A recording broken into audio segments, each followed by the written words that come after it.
Chiedo venia. Così. Allora, noi abbiamo voluto premiare, anche se il nostro Presidente ha sempre detto che nelle cene non bisogna mai premiare nessuno perché si perde tempo.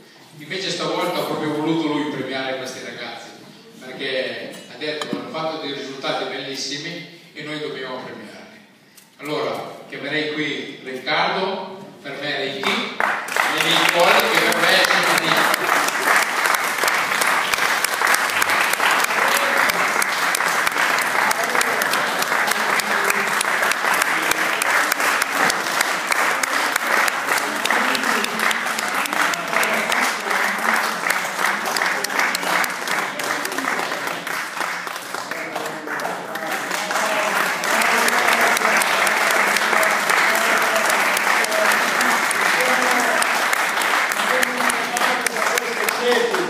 Devo imparare da loro. Io ogni tanto mi incazzo quando uscire e perdo da uno come Lino che mi fa incazzare. Ho perso una volta sola, non perderò più. Devo imparare da loro per la critica che ci mettono. Riccardo oltretutto è il nostro socio più giovane dei veterani dello sport. Questo è un merito anche alla famiglia, che io ringrazio. Bravo Riccardo. E cari sciatori, avete un rivale in più, domani.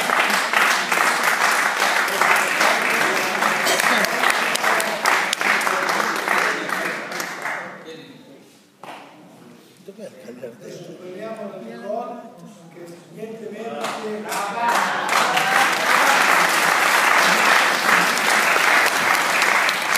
Questa birichina qui, oltre alle gare che ha vinto, ha fatto anche il record del mondo, del salto in lungo. È tutto un ferrito.